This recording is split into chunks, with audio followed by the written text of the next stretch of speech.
Dolphin footwears, बदलते चलने का अंदाज, सर्वकोण, रखे सब कंट्रोल में। जी साहब बताइएगा, जिस तरह से यहाँ पर जो एक एजेंडा के साथ आए थे, मैनिफेस्टो के साथ है, उसमें कितना काम हो गया, कितना बकाया है, उसके लिए आप क्या कर रहे हैं? मेरी विधानसभा की बात कर रहे हैं या दिल्ली की? जी मैं आपकी विधानसभा में यहाँ बैठा हूँ, इसलिए आपकी बात। देखिए, मेरी विधानसभा की बात करें तो एजेंडा जो इस 5 साल के लिए था 2020 के इलेक्शन में, उस एजेंडे में निरंतर काम चल रहे हैं। और चूंकि चुनाव जैसे ही हुआ, जिस दिन शपथ ग्रहण समारोह था उस दिन नहीं, लॉकडाउन तो बाद में लगा, शपथ ग्रहण समारोह जब था तो पूरे जमुना पार में दंगे भड़क गए। उन दंगों से जूझ भी नहीं पाए, उभर नहीं पाए, जूझ रहे थे तो फौरी तौर पर लॉकडाउन लग गया। और लॉकडाउन से पूरा दिल्ली नहीं, पूरा देश नहीं, बल्कि पूरी दुनिया जूझ रही है।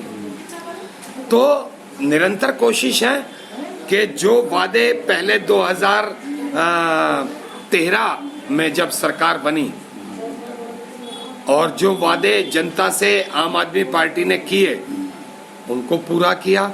जो 2015 में हमारा मैनिफेस्टो था और 12 चीजें हमने उसमें दी थी, उन तमाम को पूरा किया, बल्कि उनसे कहीं ज्यादा। लेकिन मैं ये जानना चाहता हूँ, जो बड़ी बड़ी चीजें हैं जिस पे आप फोकस करना चाहते हैं, वो बता दिए कौन सी थी और कितना उनमें हो पाया। मैं आपको बता देता हूँ। हमारे यहाँ की बेसिक जरूरतें जो थी वो थी कि इलाके में लाइब्रेरी नहीं थी, उस पर हमारा काम चल रहा है।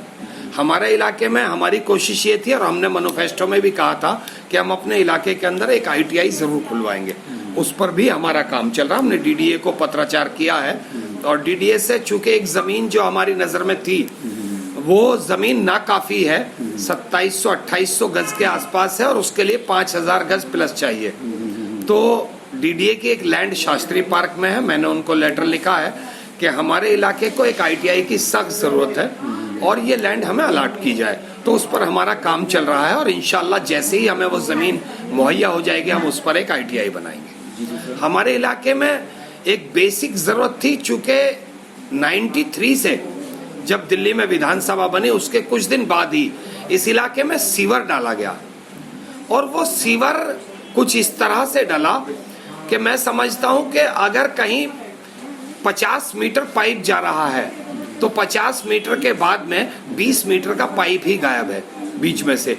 तो उन तमाम जगहों को चिन्हित करके, उन तमाम लाइनों को चेक करके, वहां तमाम जगहों पर पाइप का डालना, उस लाइन का क्लियर कराना और सुचारू रूप से अपनी विधानसभा के लोगों को सीवर को चालू करा करके देना। अच्छा, एक चीज जैसे है कि MCD है, क्योंकि MCD में 15 साल से करीब बीजेपी काबिज है और जब स्टेट की बात करते हैं तो आप लोग हैं और ऊपर है तो फिर बीजेपी है, तो कितना मुश्किल रहता है MCD से काम कराना? देखिए, MCD की आपने बात की, बहुत अच्छा सा पॉइंट है आपका MCD को लेकर के। मैं एक चीज बताना चाहूंगा, अभी इस साल के अंदर MCD ने 11,000 करोड़ रुपया खर्च किया दिल्ली में और MCD के कर्मचारी तनख्वाह के लिए तरस रहे हैं। तो आखिर वो पैसा गया कहाँ? MCD में जितना बड़ा भ्रष्टाचार, MCD का नाम ही मोस्ट करप्ट डिपार्टमेंट बना के रख दिया इन लोगों ने। MCD, most corrupt department. एक अच्छी सरकार की जरूरत है MCD को, एक ईमानदार सरकार की जरूरत है MCD को।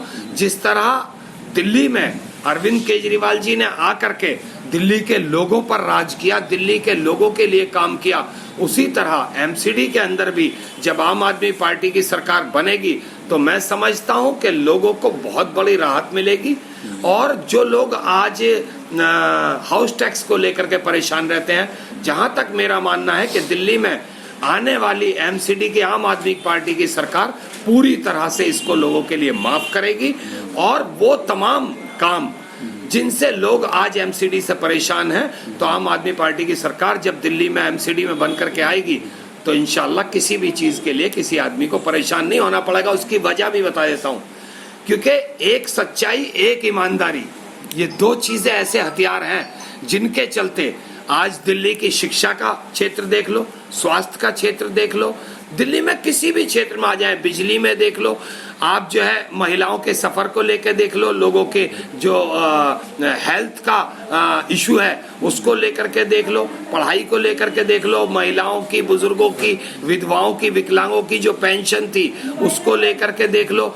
आप एक फरिश्ता योजना दिल्ली में लागू है, पहले एक्सीडेंट हो जाता था कोई पूछता नहीं था किसी को कि कौन कहाँ मरा, कहाँ पड़ा हुआ है। आज आदमी उसको उठा करके और हॉस्पिटल तक पहुंचाता, और किसी भी हॉस्पिटल पर पहुंचाए दिल्ली की सरकार उसका पूरा खर्चा वहन करती है, चाहे वो 1 रुपए से लेके 1 करोड़ रुपए तक का खर्चा हो। ये तमाम चीजें दिल्ली के लोगों के लिए माननीय मुख्यमंत्री जी ने की, दिल्ली की सरकार ने की। और एमसीडी में भी जब दिल्ली में आम आदमी पार्टी की सरकार बनेगी तीनों एमसीडी में, तो इंशाल्लाह दिल्ली के लोगों को एक अजीब राहत का एहसास होगा और उन्हें लगेगा कि हाँ, हम इंग्लैंड जैसी जगह में या कहीं टोक्यो जैसी जगह में अब रह रहे हैं। अच्छा, सबसे बड़ा मसला ये आता है कि जो पूर्व विधायक थे जो कांग्रेस से थे और पीछे मैं जानता रहा हूँ कि निर्दलीय भी जीते हैं, क्या उनसे ऐसी चूक हो गई कि उनसे काम छूट गया इस निर्वाचन क्षेत्र में जो आपको करना पड़ा और आप करने जा रहे हैं? देखिए, काम तो सब करते हैं। चौधरी मतीन अहमद साहब यहाँ 21 साल एमएलए रहे, 5 साल यहाँ हाजी इशराक खान साहब एमएलए रहे। अपने अपने वक्त में सबने अपने अपने काम किए हैं। मैं किसी पर इस तरह उंगली नहीं उठाना चाहता कि किसी ने काम नहीं किया, लेकिन हाँ, जहां तक बात करें आप कांग्रेस की, तो अगर कांग्रेस वाकई काम लोगों के लिए करती तो आज करने के लिए कुछ न बचता। मैंने अभी आपको बताया था कि ये हमारी सीलमपुर विधानसभा के अंदर अगर 50 मीटर पाइप सीवर का डला है तो 10 मीटर का पाइप गायब भी है बीच में से, बिल्कुल पाइप नहीं है। और इसी तरह पानी को आप लेकर के देख लें कि पानी को लेकर के लोग बहुत परेशान रहा करते थे। आज यहाँ पानी की किल्लत काफी हद तक कम हुई है और मैंने अपने टाइम के अंदर पूरी तरह से ये आश्वस्त किया है लोगों को कि आने वाले चंद महीनों के बाद इंशाअल्लाह हम पानी की किल्लत को पूरी तरह से दूर करेंगे। मैंने इस पर एक आदेश भी किया है कि जितनी पाइपलाइन है, हमें एक गली से अगर गंदे पानी की शिकायत आती है तो हमें वहां के सीवर को ही साफ नहीं करना है, सिर्फ हमें वहां सीवर साफ करके हमें सुनिश्चित ये करना है कि उस लाइन में गंदा पानी आया ही क्यों। अगर वहां कहीं लीकेज है तो हम उस पूरी लाइन को चेंज करेंगे और लोगों को पीने का स्वास्थ्य व अच्छा स्वच्छ पानी देंगे ताकि ये किल्लत हमारे लोगों की पूरी तरह से दूर हो सके।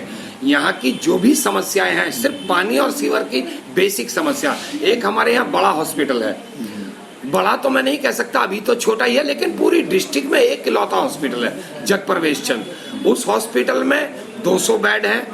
उस हॉस्पिटल के अंदर जो है ऑक्सीजन की पाइपलाइन नहीं है, वहाँ वेंटिलेटर नहीं है, वहाँ जो है मतलब बेबी वेंटिलेटर नहीं है, वहाँ एमआरआई नहीं है, सीटी स्कैन नहीं है, वहाँ पर हमारे पास डायलिसिस मशीन नहीं है।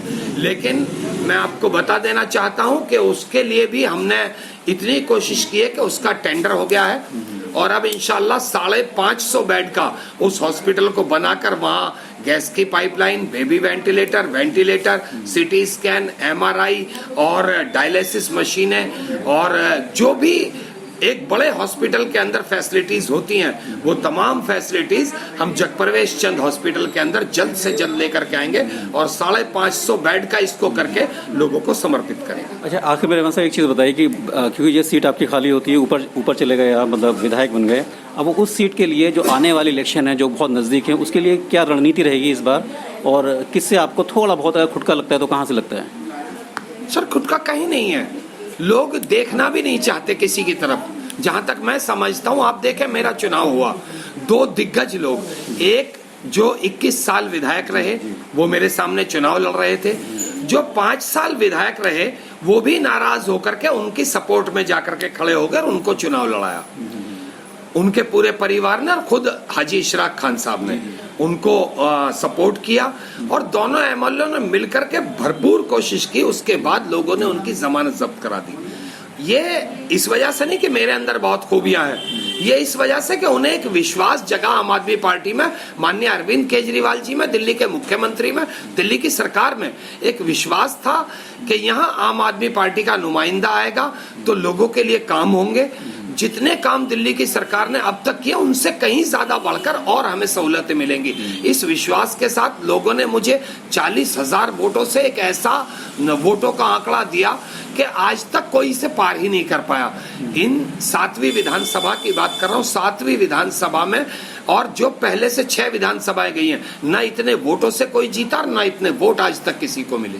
अच्छा, एक चीज़ और है कि अब जो इस इलेक्शन में, इस चुनाव में एक कैंडिडेट आपके घर से खुद भी हैं, ठीक है, और कौन से कैंडिडेट हैं जो आप चाहेंगे कि जिस पे आप दांव खेल सकते हैं यहाँ पर? देखिए, मेरे चाहने और ना चाहने से कुछ नहीं होता। नहीं, विधायक तो आप ही, आप जिसको एंडोर्स करेंगे तो वो होगा ना। नहीं, ऐसा नहीं है। मैं आपको बता दूं कि मेरे घर से मेरी वाइफ काउंसलर थी, एक्स काउंसलर है, कैंडिडेट नहीं है।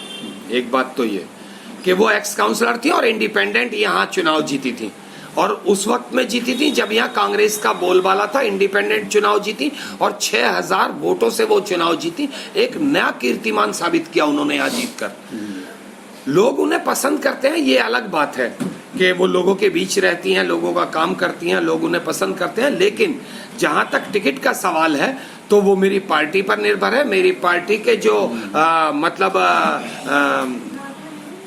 जो भी रणनीति होगी और जो मेरी पार्टी के आला अधिकारी होंगे, वो जिसको भी टिकट दे करके भेज देंगे। मेरी पूरी कोशिश रहेगी कि मैं अपनी तन मन धन पूरी जी जान लगा करके अपनी पार्टी का सम्मान कराऊं और उस आदमी को जिता करके यहाँ से भेजूं, चाहे वो कोई भी इंसान हो। बस मेरी इतना वो रहेगा कि ये इलेक्शन निकाय चुनाव है, इसमें कैंडिडेट जो भी हो तो वो ऐसा कैंडिडेट हो जो लोगों के लिए काम करे, लोगों के लिए खरा उतरे और लोगों के काम आए।